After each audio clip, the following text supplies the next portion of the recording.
Welcome to the First Rate Podcast, a weekly conservative news show brought to you by Restoration of America. I'm Jerry Ewald, Chief Marketing Officer of Restoration of America. And today we are blessed to talk with Tiffany Justice, co-founder of Moms for Liberty, a courageous network of parents fighting the indoctrination of our children in schools across America. We call them courageous because they are enduring a torrent of attacks from liberal media and the education establishment. But they are absorbing these attacks for the sake of their children and our future. Tiffany, it is a great honor to have you on the show today. As a father of 4 school-age kids, I applaud your effort and your organization's effort. So if you could tell us a little bit about yourself and how Moms for Liberty started. Sure, I'm a mom of 4. My kids are 17, 14, 12, and 10. And I was involved in my kids' education. I unpacked a lot of backpacks. And then I decided to run for board after doing some advocacy for my children's school. And I won. And so then I served for 4 years in elected office on the school board here in Indian River County, Florida, where I'm from. And that was a really interesting experience because when you have children in the system and now you get to see behind the curtain of them, you get a really interesting perspective. You have a very interesting perspective about why decisions are made and sometimes not made. And we felt like every America needed to know exactly how the system was working. And I think COVID kind of gave them a glimpse behind the education curtain. And it was enough of a glimpse that they realized it was really messy back there. And we needed to get more involved. And so that's why Moms for Liberty was started. Tina Deskovich was a school board member as well.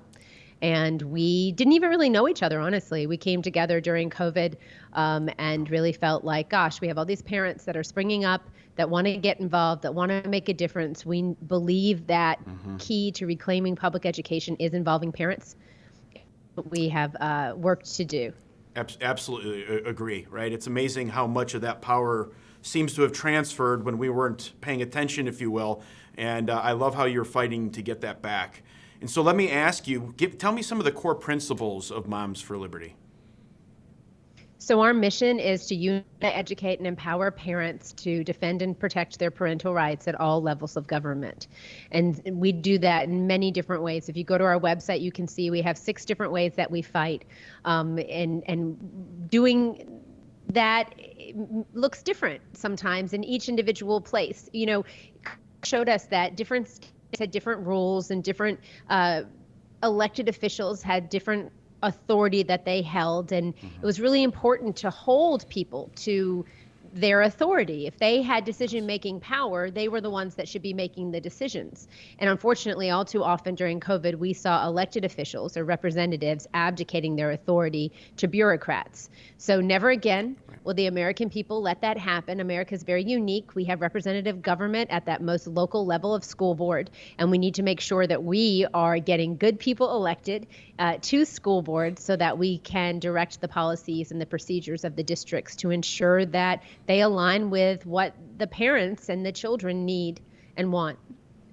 Amen. I couldn't agree with you more on that. And I know there's been what we call this big awakening, this mass awakening across the country as we were kind of falling asleep at the wheel and realizing that we were giving away a lot of this power back to the school board. And it's the parents' right to be able to parent and make sure that the education of their children is in their hands, not the school's hands. So I know that was a big learning for me as well going through the process. And, you know, I reflect a lot on this, right? So if you look at America today, you got 2/3 of families today are double income families, meaning that both parents have to work, right? So they're busy. They got a lot going on, and it's stressful. And you assume, wrongly so, that their kids are being taught properly in school. So I have a series of questions for you that are designed to kind of get into the heart of the problem, right? So the first one that came up, at least for my own experience, was diversity, inclusion, and equity. So when I think of those 3 words, it sounds like a good thing, and no alarms would go off for any normal parent, especially a busy parent working all the time. But tell us a little bit more about what diversity, inclusion, and equity actually is. So, anytime you hear diversity, equity, and inclusion, that should be a little bell for the Marxists are at work. And unfortunately, they like to change the definition and the meanings of words. And so, I served as a school board member, as I said, and when you sit there as a school board member and they say, well, don't you like diversity? Don't you want every child to be included? Don't you believe that we need to give children what they need to be successful in school? There's only one answer to that. Yeah, exactly. Right. Yes. Yeah. Right. Yes. Right. Yeah. Of course I do. Right. But the truth of the matter is that it's a trick. It's not really about including every voice or making sure that everyone feels safe and valued. It's about centering the perspectives of the adults really in the schools. And so what we've really seen is American education becoming a jobs program. And it didn't happen overnight. And I think that's something that we really as conservatives need to be aware of and think about. Conservatives in general kind of ceded the ground of public education. There was a lot of focus on school choice. And I love school choice. I believe that all parents have that fundamental right to direct the upbringing of their child, and that includes the child's education. But parental rights are important. Parents are important in making decisions. They need to make informed decisions. We need to give parents real, true, honest information so they're making the best decisions for their children. And what we saw, unfortunately, was the fact that American education wanted parents to stop asking questions. And so school choice is one of the ways that I think we can reform public education, and that hinges on an informed parent making good decisions for their child. But we also need to reclaim public education in this country because a majority of children do and probably always will attend public education and attend public schools, which are government schools. And so what has happened is that there was a man named Paulo Freire, and I won't get too deep into the weeds, but if you want to learn more about this, I really suggest James Lindsay has a podcast. If you haven't heard of James Lindsay, look him up. He has a podcast called New Discourses, where he talks about the Marxification of education. He talks about race Marxism, which is critical race theory, and a lot of these different things and where they got this start. And unfortunately, American education has become very focused on helping children and making children politically literate instead of functionally literate. And that diversity, equity, inclusion piece is a big part of that. So it's amazing. Parents wouldn't realize that when they hear those words, diversity, inclusion, and equity, it has a deep root in Marxist ideology, is what you're telling me. It does. And for example, I would say when I served on, this is kind of we're jumping ahead a little bit, but I'll use an example. There was a child that considered themselves to be transgender when I was on the school board, and we made accommodations for that child to have a separate bathroom to use. And for that child, that worked. But what the diversity, equity, inclusion folks would say would be, it's not enough to give a separate bathroom to that child, because that's separating them. What you need to do is center their experience. So the way to make them feel included and to have diversity is for them to be able to use the bathroom of the opposite sex because they want to, because that's what they want to do. That's how they identify. And so that would be a twisting of diversity, equity, and inclusion that I think most American parents, sports teams are another one, that, these are pressing issues on the forefront of our country, and really a place where you can see diversity, equity, and inclusion being used in nefarious ways that are not what American parents want for their children. Yeah, no, I agree. And they don't stop with diversity, inclusion, and equity. It's DEI. They have a new one. It's called SEL, right, which is social and emotional learning. Is that correct? What's that one? Yeah, so social emotional learning is very interesting. It's happening everywhere. I would actually say that social emotional learning is happening in places across the country where maybe diversity, equity, and inclusion hasn't been as much of an issue yet, but it's coming. Don't worry.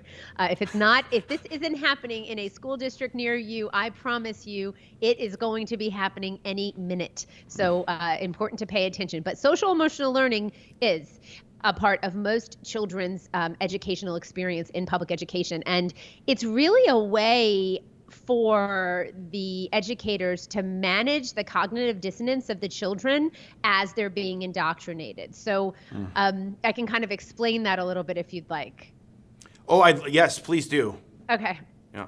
So a lot of times children are being presented with things that are meant to destabilize them or to drive a wedge between the parent and the child. And so when the children are being exposed to these things, like the color of your skin makes you an oppressor and you're responsible for everyone else's or lack of achievement, or when they're being told at the age of 5 that, maybe the sex that you were assigned as in school isn't your real sex. Maybe your parents were wrong. Maybe you're a boy, even though you have, girl body parts. Maybe you could be a tree today, or you could be non-binary and not have any gender, not have any biological sex, and so the kids are with all of these things that, they naturally are like, wait, what? That's not what my parents said, or that seems funny. There's a video where it shows children being shown a color that's a shape and then being asked to call it a different shape. And you can see the children struggling with that because in their mind, their brain is telling them what the shape is, but the teacher's giving them a different instruction. So it's this cognitive dissonance. You're getting at something really important, Tiffany. So this starts early. And Yes. they're taught about subjective truth, right? Your truth is different than this person's truth. Blue is not blue. Black is not black. It doesn't matter. And you're confusing these kids. And it's starting at a very early age. And so social emotional learning is meant to help to manage that. So it cashes in on the children's inherent empathy in the classroom. And so it is programming, really. There's a 600-page handbook written about social emotional learning and the way that it should be used in schools. And it truly is programming. It's giving children telling children really how they should feel about things and how they should react to them if they want to be a good person. It's not only confusing them. Right. It's not only confusing them, but it's rewarding them for their behaviors too. So as they go in that direction, they're actually rewarded for that. So it's reinforcing this SEL kind of concept. Absolutely. Yeah. And the biggest concern that I think American parents need to be very aware of right now are the surveys and the questionnaires that are being given in school. Social emotional learning is tough because there are no metrics. You can't really tell, is it working? Is it not working? Is it having the outcome? What social emotional learning experts would like to tell you is that this is like, what do they call it? This is what the experts say, of course. And they have, evidence-based. They want to call it evidence-based. But if you really dig below what that says and that surface, it's really their own data that they use to show the evidence. And the data is by the same people that are selling the programs. Yeah. And they collect this data by giving your children questionnaires and surveys. So if there's one thing American parents can do right now, they can write to their child's principal and tell them, no surveys. Yeah. No more surveys. Do not ask my child about their mental health and well-being, whether they feel safe and valued at school. Sometimes these surveys delve into some very sensitive areas about sexual activity, about the parents' political activity, or parents, whether the parents have any mental health issues or guns at home, or whether there's any type of, and so it's very interesting the way that these surveys are being given. And one of the things that has been brought up time and time again is this SEL, social emotional learning, to ESG, environmental social governance scores, this pipeline that we're seeing where a social credit score is being built for children. That's right. Starting in elementary school, where they have a number, and your children will be given surveys. They will answer those surveys. That information is banked and kept on them. And then the teachers also fill out surveys about your child and their observations about your child. That's also banked. And right now in American schools, public schools, we have college and career readiness being redefined. The American School Counselors Association helping to redefine what does college and career readiness look like, and social emotional learning, that emotional quotient part of it, that the way they feel your children are engaging with the world and whether or not it's aligned with their social justice principles is going to be a real metric as to whether or not your child is considered successful. Well, this is big data, right? So what you're telling me right now is they're collecting data on our kids through school. We know the same thing is happening at the doctor's office, right? There's a lot of times where they want to pull the kid to the side, ask these same questions, upload that data, and then think about how often their kids are on their phone, right? What are they looking at? What apps are they doing?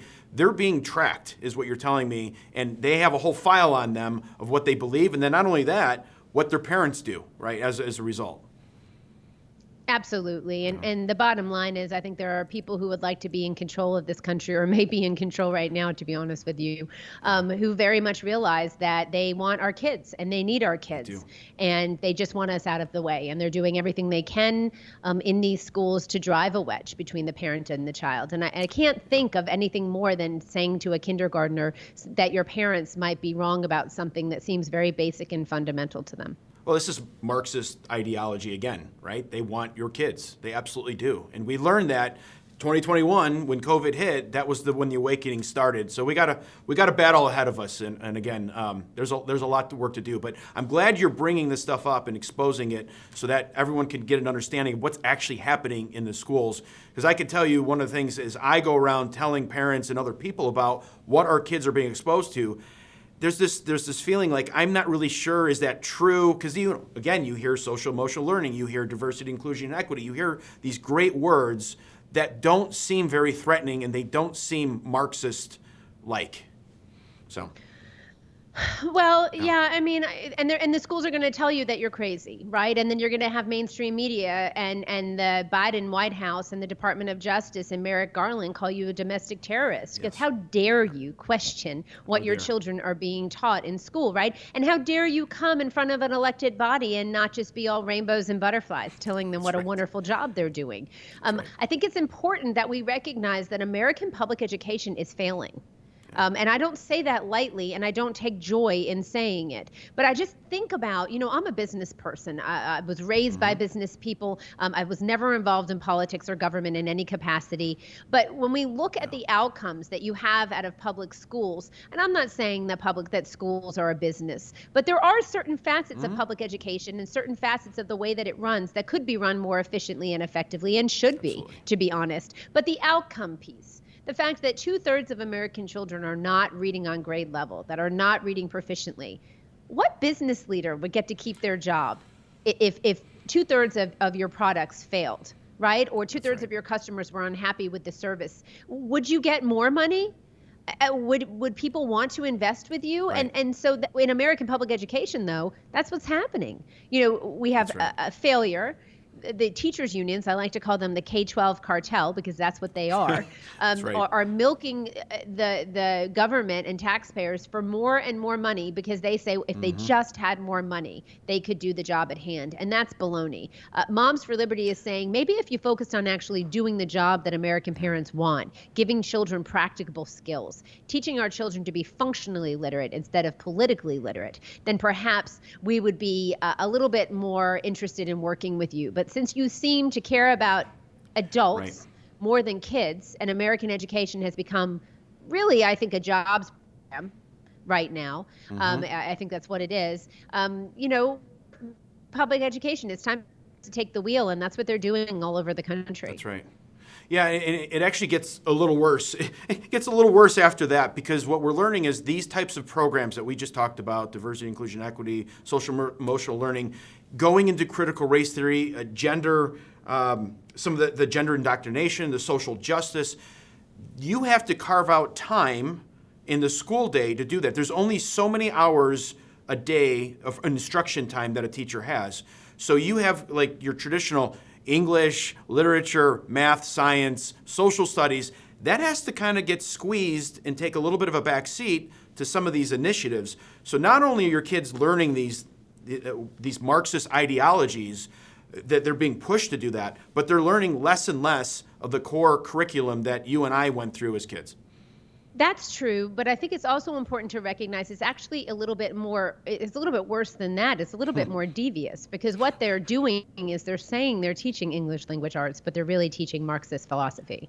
And so in some places where we have done curriculum review, and Williamson County, Tennessee pops into my mind. They spent, I think it was 1,000 hours, 30 different parents went over the curriculum that was called Wit and Wisdom. And they went through and looked at curriculum and what was happening with it. There was a second grade 9-week module, that's how the curriculum is broken down, called around civil rights. And when you looked at the teacher's manual, it wasn't the books that were being read. So the moms had questions about the books. If you've ever heard about Moms for Liberty having concerns or questions about Ruby Bridges Goes to School, this wonderful book that Ruby Bridges wrote about her experience going to school and what that was like for her, but how far we have come from that moment. If you look at the way the teacher's manual says to teach that book, it's meant to keep the kids back in the 60s. There's no story about where we are now in America and how much progress we have made.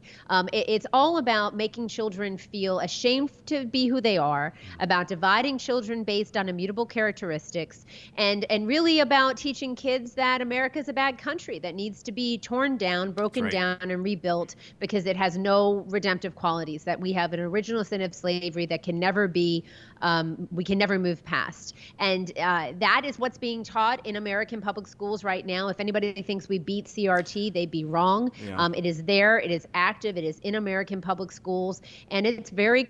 And the bottom line is, adults keep racism alive. Kids don't. Kids are intuitively kind to each other, and they don't judge each other based on race or religion. And we need to get out of the way and let the kids be kids again.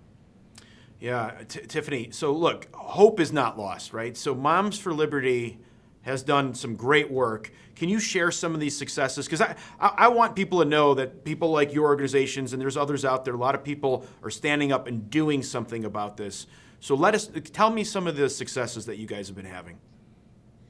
Yeah, so American parents saw a window into their children's education during COVID, and they were very concerned. And then they came and they spoke at school board meetings. And what they saw and what they had was school board members who weren't really that interested in hearing what parents had to say. And I think that was the breaking point. It was the parents were concerned about what they were seeing or not seeing. And then when they asked questions, they were told to be quiet. And we're not going to be quiet. These are our children, and we do not co-parent with the government. So we started Moms for Liberty. We now have 240 some odd chapters in 42 states. That's right. With over 100,000 active members. And these are women and men, grandparents, parents, uncles, lots of aunts, lots of different people, right? So we have not just moms. I just want to say that you can be a member of Moms for Liberty and you don't have to be a mom, but we do know how important moms are, right? We do. We do. And so these parents are actively getting involved. So in each, we're set up by county, and there are a little over 3,000 counties in the country. And so we hope to have a chapter in every single county. And in each individual chapter, you have a chair, a vice chair, a secretary, and a treasurer. And they work together to keep the community and their membership abreast of what's going on, what threats there are to parental rights, and what's going on in these schools, these government schools that we, for far too long, as you said, have been ignoring. So they look at the school district budget, they look at the school board agenda, they look at the different decisions being made in their community, and they try to make sure that parental rights are being respected and protected at every level. Again, this is so encouraging, right? When you think about 2021, you started in 2021, and a year later, I mean, you're all over the country. It's exploding, and you're having success. And we know you're having success because you're being attacked relentlessly. And you know you're having success when that happens. Share a little bit about some of the attacks that you've been under and what's been going on. Oh, it's been crazy. I mean, I don't even know where to start. I'm smiling because I'm trying to remember that we are joyful warriors and we're going to fight like hell to protect this country. And because it's a privilege to fight for America. There are people that have given their lives for this country, and our kids are watching us at Moms for Liberty, and we know that, and we want them to remember us being happy and joyful in this fight for the future of our country. And we very much know, by the way, we're a parent group. We're happy to make the cupcakes, but we very much know that we're fighting for the survival of America. It's our future. The children are our future, and they're being attacked. That's the one thing that I tell people so often. With all the things that I get to witness and observe in my current role, I look back and I point to the number one thing that we're at risk is the children, because they are being taught something completely different than what you and I believe in. We've got to reverse that right now. So I love that you said that.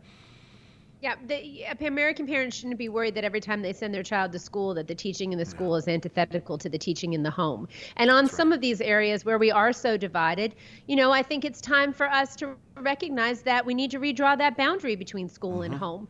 There are worldviews being imposed upon our children at school that do not align with the worldviews of parents. And when I say worldview, you can look at that as religion in many ways. And so this Marxist, it's really a theology. It's a religion, and it is being imposed in the schools. And I think we're only hopefully we're on a path to there being some litigation around this. I think eventually this probably makes it to the Supreme Court. This woke ideology and Marxism that's being pushed in American public schools is against the law, and it needs to stop. So, but our moms and dads are doing all kinds of things. So, school board elections, super important, really important to support school board members. Our chapters are vetting and endorsing candidates around the country. We just had primaries in Florida. We supported 65 candidates. 43 of those candidates won.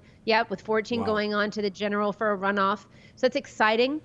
And we're doing that all over the country. And so this is the start.